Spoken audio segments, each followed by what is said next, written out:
Hello बच्चों, तो चलिए इस प्रश्न को पढ़ते हैं। सभी n बिलोंग प्राकृत संख्याओं के लिए गणितीय आगमन सिद्धांत के प्रयोग द्वारा सिद्ध कीजिए कि 1/2 × 5 plus 1/5 × 8 plus 1/8 × 11 plus dot dot dot plus 1/3n-1 × 3n+2 बराबर n/6n+4। तो देखो, हमें गणितीय आगमन सिद्धांत से सिद्ध करके दिखाना है। तो प्रश्न में आगे बढ़ने से पहले इस प्रश्न से संबंधित जो मुख्य उदाहरणा है उसकी हम चर्चा कर लेते हैं। तो देखो, मुख्य अवधारणा यहाँ पर देखो, यदि यदि यदि नहीं, देखो, गणितीय आगमन के सिद्धांत से आगमन गणितीय आगमन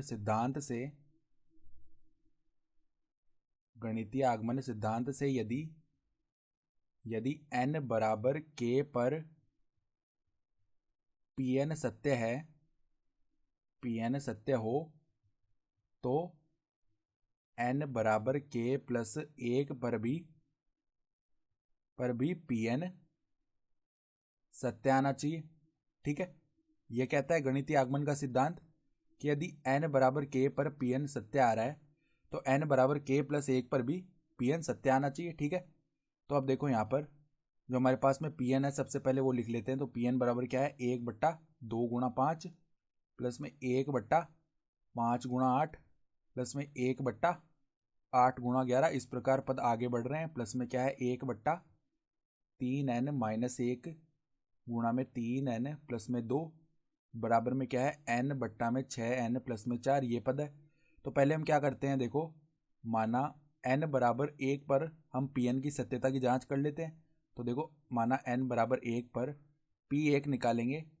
तो पहले बायां पक्ष निकाल लेते हैं। तो P1 का जो बायां पक्ष है, तो बाएं पक्ष में अगर हम n बराबर 1 रखेंगे तो 1 बट्टा, देखो, 3 - 1 2 बनेगा, और यहाँ पर 3 + 2 5 बन जाएगा, यानी ये बन गया 1/10। ठीक है, और जो दायां पक्ष है वो क्या आ जाएगा, देखो, दायां पक्ष बराबर में यहाँ पर n बराबर 1 रख देते हैं। तो 1/6 + 4 10। तो हम क्या देख पा रहे हैं कि n बराबर 1 पर अतः n बराबर 1 पर Pn सत्य आ रहा है। तो Pn सत्य है। ठीक है, तो अब हम क्या करते हैं, n बराबर k पर हम Pn को सत्य मान लेते हैं। तो माना कि n बराबर k पर Pn सत्य है। तो हमने ये माना है। तो अगर n बराबर k पर Pn सत्य है तो क्या हो जाएगा, 1 में यहाँ पर हम k रख सकते हैं n की जगह। तो 1/2 × 5 प्लस में 1/5 × 8 प्लस में 1/8 × 11 प्लस में डॉट डॉट डॉट प्लस में 1/3k-1 गुणा में, देखो, n के स्थान पर k रख देंगे तो 3k + 2 बराबर में k/6k+4। ठीक है, ये पद आ गया, और इसको हम एक बार के लिए समीकरण 1 बोल लेते हैं। ठीक है, तो अब देखो, n बराबर k पर यदि Pn सत्य है तो n बराबर k + 1 पर भी Pn सत्य आना चाहिए।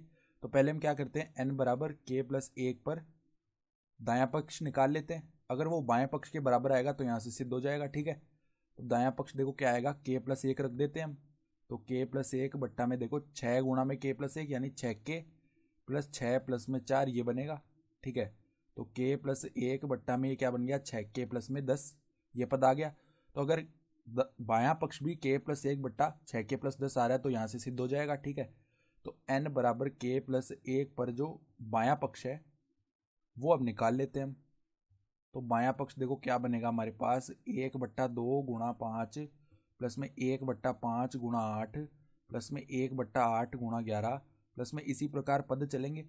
और पहले तो k का पद आएगा, k + 1 का पद आने से पहले तो 3k-1 गुणा में 3k + 2, पहले ये पद आएगा। फिर देखो प्लस में क्या आएगा, यहाँ पर k + 1 रखेंगे।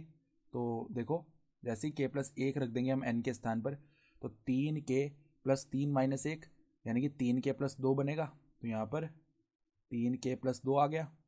फिर इसके गुणा में देखो, n के स्थान पर k + 1 रखा, तो 3k + 3 + 2 यानी कि 3k + 5 बन जाएगा। ये पद आया।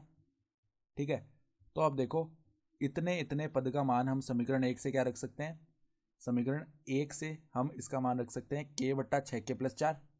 तो अब देखो, बायां पक्ष क्या बना, बायां पक्ष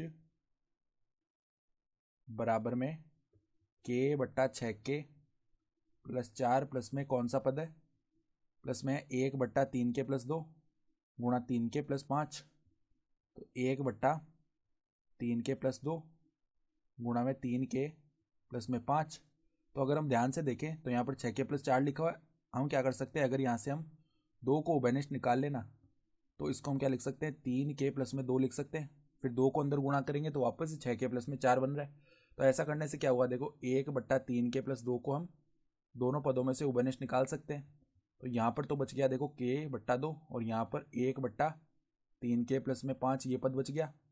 तो अब देखो लहसा ले लेंगे हम, तो 1 बट्टा 3k प्लस 2, फिर यहाँ पर हम लहसा लेंगे तो k ऊपर गुणा हुआ 3k प्लस 5 से, ठीक है। यहाँ पे 3k प्लस 5 गुणा होगा k से, तो 3k स्क्वायर प्लस में 5k प्लस में 2 ये बच गया, बट्टा में आ जाएगा 2 गुणा में 3k प्लस में 5 ये पद आ गया, ठीक है। तो अब देखो ऊपर हम गुणनखंड करेंगे तो 3k स्क्वायर प्लस में 3k प्लस में 2k प्लस में 2 बट्टा में क्या है 2 आगे लिख लिया, 3k प्लस 2 गुणा में 3k प्लस में 5 ये बन गया।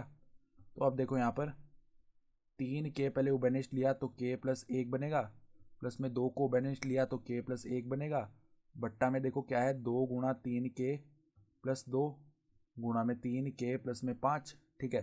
तो अब देखो ये पद क्या बन रहा है, यहाँ से k प्लस 1 को यहाँ पे उभयनिष्ठ ले लिया तो 3k प्लस 2 बट्टा में 2 गुणा में 3k प्लस 2 गुणा में 3k प्लस में 5 यही तो बनेगा पद। तो 3k प्लस 2 से 3k प्लस 2 हो गया भाग, तो k प्लस 1 बट्टा में अब क्या कर लेते हैं, देखो अब देखो हम क्या कर लेते हैं, यहाँ पर गुणा कर लेते हैं 2 को अंदर तो 6k प्लस में 10 आ जाएगा। और ये किसके बराबर आ रहा है, दायां पक्ष, ठीक है। तो बायां पक्ष और दायां पक्ष बराबर आ गए n बराबर k प्लस 1 पर। तो हम क्या कह सकते हैं, अतः n बिलोंग टू प्राकृत संख्याओं के लिए Pn सदैव सत्य है, सदैव सत्य। और सवाल में हमें यही तो सिद्ध करना था, तो हम क्या लिख सकते हैं, इति सिद्धम अर्थात दी गई उदाहरण के आधार पर हमने सिद्ध करके दिखा दिया। तो आशा करता हूँ कि आपको ये प्रश्न समझ में आया होगा। धन्यवाद।